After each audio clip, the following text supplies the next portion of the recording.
നമസ്കാരം. ഇറാൻ്റെ ഏറ്റവും വലിയ ശത്രു അമേരിക്കയാണോ ഇസ്രായേലാണോ എന്ന ഒരു സംശയം നമുക്കുണ്ട്. ഇവർ രണ്ടുപേരും ഇറാൻ്റെ ശത്രുക്കളാണ്. പക്ഷേ ഇവരെക്കാളും വലിയ ശത്രുത ഇറാനോടുള്ള മറ്റൊരു കൂട്ടരുണ്ട്. അവരാണ് അറബ് രാജ്യങ്ങൾ. അത് ഇന്നത്തെ ഒരു വാർത്ത വായിച്ചതോടുകൂടി എനിക്ക് ഏതാണ്ട് 100% ഉറപ്പായി കഴിഞ്ഞിരിക്കുകയാണ്. വാർത്തയിൽ ഇതാണ്: അറബ് രാജ്യങ്ങൾ ഒന്നടങ്കം ട്രംപിനോട് പറഞ്ഞിരിക്കുന്നു, ഇറാനെ സമ്പൂർണ്ണമായിട്ട് തകർത്ത ശേഷം മാത്രമേ യുദ്ധം നിർത്താവൂ. ഇതുവരെ നിങ്ങൾ നടത്തിയ യുദ്ധം കൊണ്ട് ഇറാന് കാര്യമായ ക്ഷതമൊന്നും പറ്റിയിട്ടില്ല. അതുകൊണ്ട് അവർ ഈ യുദ്ധത്തിൽ തോറ്റു എന്ന് ഉറപ്പാക്കിയ ശേഷം മാത്രമേ യുദ്ധം നിർത്താവൂ എന്ന് ട്രംപിനോട് പറഞ്ഞിരിക്കുകയാണ് അറബ് രാജ്യങ്ങൾ. അറബ് രാജ്യങ്ങൾക്ക് ഇറാനോട് ഇത്ര വലിയ ശത്രുത എന്തുകൊണ്ട് വരുന്നു എന്ന് ചോദിച്ചാൽ അതിന് 2-3 കാരണങ്ങൾ നമുക്ക് കണ്ടെത്താൻ പറ്റും. അതിലൊന്നാമത്തെ കാരണം, നിങ്ങൾക്കറിയാം, 46 കൊല്ലമായിട്ട് ഇറാൻ്റെ മേൽ അമേരിക്കൻ ഉപരോധമുണ്ട്. ഈ ഉപരോധത്തിൻ്റെ ഗുണഭോക്താക്കൾ ആരാണെന്ന് ചോദിച്ചു കഴിഞ്ഞാൽ അത് ഈ അറബ് രാജ്യങ്ങളാണ്. ഇറാന് നേരിട്ട് സാധനങ്ങൾ ഇറക്കുമതി ചെയ്യാനോ കയറ്റുമതി ചെയ്യാനോ പറ്റില്ല. അതിനുവേണ്ടി അവരാശ്രയിക്കുന്നത് ഈ അറബ് രാജ്യങ്ങളെയാണ്. അറബ് രാജ്യങ്ങൾ വഴിയാണ് ഇറാനിലേക്ക് സാധനങ്ങൾ പോകുന്നതും ഇറാനിൽ നിന്നുള്ള സാധനങ്ങൾ പോകുന്നതും.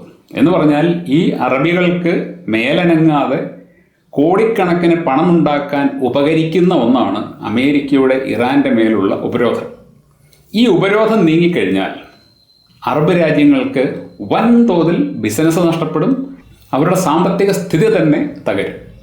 ഒരുപാട് കോടീശ്വരന്മാരായിട്ടുള്ള ഇറാനികൾ അറബ് രാജ്യങ്ങളിൽ വന്ന് ബിസിനസ് ചെയ്യുന്നുണ്ട്.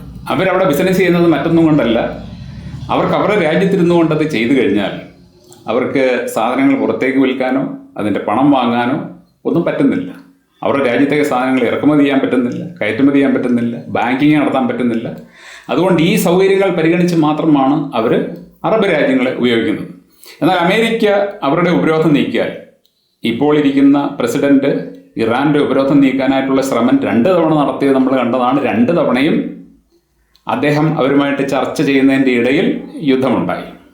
അപ്പോൾ ഇറാൻ്റെ മേലുള്ള ഉപരോധം നീങ്ങരുതെന്ന് ഇസ്രായേൽ ആഗ്രഹിക്കുന്നുണ്ടെങ്കിൽ അതിനേക്കാളേറെ അറബ് രാജ്യങ്ങൾ ആഗ്രഹിക്കുന്നുണ്ട്.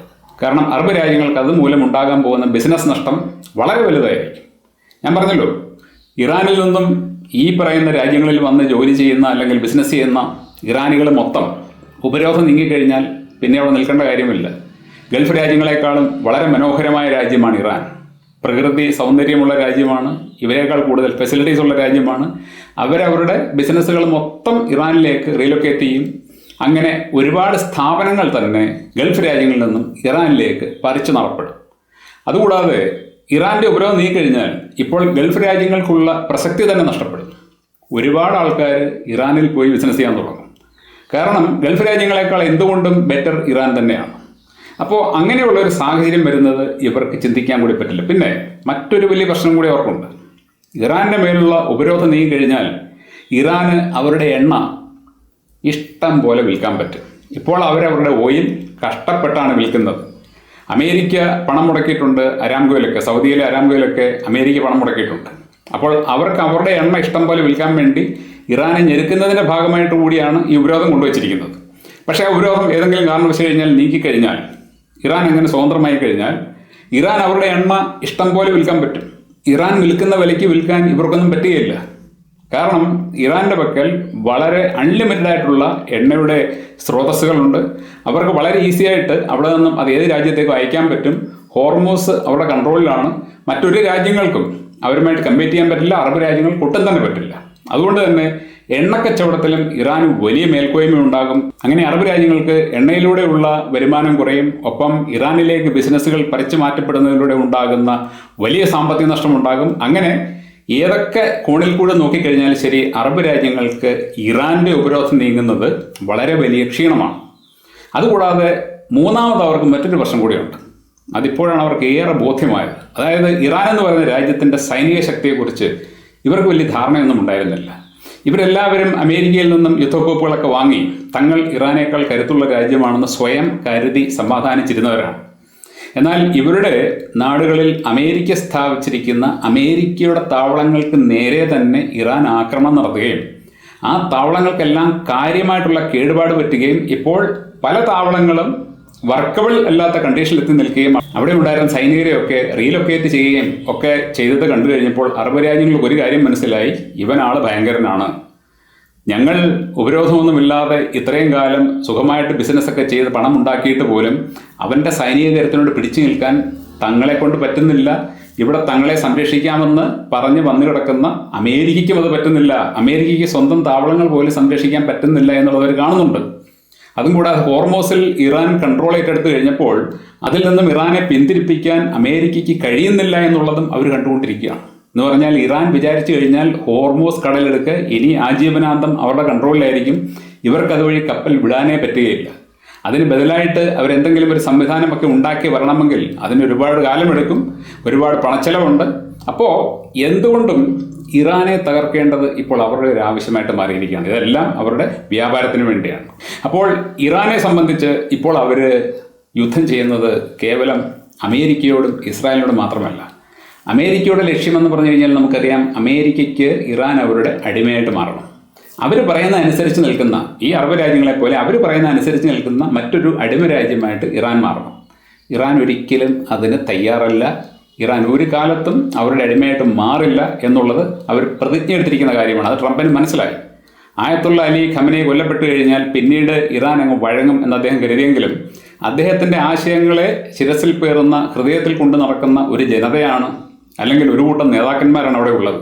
അദ്ദേഹം എന്താണോ അവരോട് പറഞ്ഞു കൊടുത്തിട്ടുള്ളത് അതിൽ നിന്നും അവർ അണുവിട അങ്ങോട്ടോ ഇങ്ങോട്ടോ മാറാതെ ആ ആദർശത്തിൽ തന്നെ, ആ തത്വസംഹിതയിൽ തന്നെ ഉറച്ചു നിൽക്കുകയാണ് അവർ. അതുകൊണ്ട് തന്നെ ഇറാനെ തങ്ങൾ അടിമയാക്കാൻ പറ്റില്ല എന്നുള്ളത് ട്രംപിന് നന്നായിട്ട് മനസ്സിലായിട്ടുണ്ട്. ട്രംപ് അല്ലെങ്കിൽ ട്രംപിന് വേണ്ടി ഇതൊക്കെ ചെയ്തുകൊണ്ടിരിക്കുന്നവർക്ക് മനസ്സിലായിട്ടുണ്ട്. രണ്ട്, ഇറാനെ ഒരു കാരണവശാലും ശരി സൈനികമായിട്ട് കീഴടക്കാൻ പറ്റില്ല എന്നുള്ളതും ട്രംപ് മനസ്സിലാക്കി കഴിഞ്ഞ കാര്യമാണ്. കാരണം എത്ര കാലം യുദ്ധം ചെയ്താലും ശരി ഇറാൻ ചെറുത്ത് നിൽക്കും. അവരെ സമ്പൂർണ്ണമായിട്ട് തോൽപ്പിക്കുക എന്ന് പറയുന്നത് സംഭവിക്കാൻ പോകാത്ത ഒരു കാര്യമാണ്.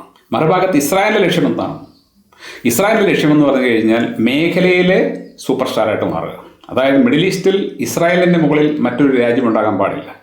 ഇപ്പോൾ മിഡിൽ ഈസ്റ്റിൽ ഇസ്രായേലിനോട് കട്ടയ്ക്ക് അടിച്ചു നിൽക്കാൻ പറ്റുന്ന ഒരു രാജ്യം, ഇത്രയും കാലം ഉപരോധം നേരിട്ടിട്ട് പോലും ഇപ്പോഴും ഇസ്രായേലിനെ വിറപ്പിക്കാനും ഇസ്രായേലുമായിട്ട് ശക്തമായിട്ട് അടിച്ചു നിൽക്കാനും ഇറാന് സാധിക്കുന്നുണ്ടെങ്കിൽ അവരുടെ ഉപരോധം കൂടെ നീങ്ങി അവർക്ക് അവരുടെ ആയുധങ്ങളൊക്കെ ഒന്ന് മോഡേണൈസ് ചെയ്യാൻ കൂടെ സാധിച്ചു കഴിഞ്ഞാലത്തെ അവസ്ഥ ഒന്ന് ചിന്തിച്ച് നോക്കണം.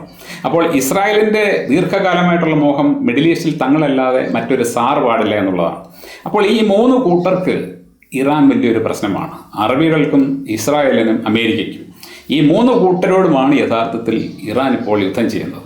അതുകൊണ്ട് തന്നെ ഈ യുദ്ധം എന്ന് പറയുന്നത് സത്യം പറഞ്ഞു കഴിഞ്ഞാൽ നന്മ തിന്മകൾ തമ്മിലുള്ള ഒരു പോരാട്ടമാണ്. ഞാൻ നേരത്തെ പറഞ്ഞതുപോലെ ഇറാൻ അവരുടെ നിലനിൽപ്പിന് വേണ്ടിയും ന്യായമായിട്ടുള്ള കാര്യങ്ങൾക്കും വേണ്ടി യുദ്ധം ചെയ്യുമ്പോൾ മറുഭാഗത്തുള്ളവർ അവരുടെ അധികാരത്തിന് വേണ്ടിയും അഹങ്കാരം മൂലവും സമ്പത്തിന് വേണ്ടിയുമാണ് യുദ്ധം ചെയ്യുന്നത്. ഇറാൻ യുദ്ധം ചെയ്യുന്നത് ഈ മൂന്ന് കാര്യങ്ങൾക്ക് വേണ്ടിയുമല്ല. അതുകൊണ്ട് തന്നെ പൂർണ്ണമായിട്ട് 100% ന്യായം ഇറാൻ്റെ ഭാഗത്താണ്. ന്യായം ഇറാൻ്റെ ഭാഗത്താണെങ്കിൽ തീർച്ചയായിട്ടും അന്തിമ വിജയവും അവരുടെ ഭാഗത്ത് തന്നെ ആയിരിക്കണം. അങ്ങനെയാണ് നമ്മുടെ കോസ്മിക് ലോ പറയുന്നത്. അതായത് ദൈവത്തിൻ്റെ നിയമം അനുസരിച്ച് എപ്പോഴും ന്യായമുള്ള ഭാഗത്ത് വിജയമുണ്ടാവുകയുള്ളൂ. അതുകൊണ്ട് ഇറാൻ്റെ വിജയം സുനിശ്ചിതമാണ്, സുനിശ്ചിതം.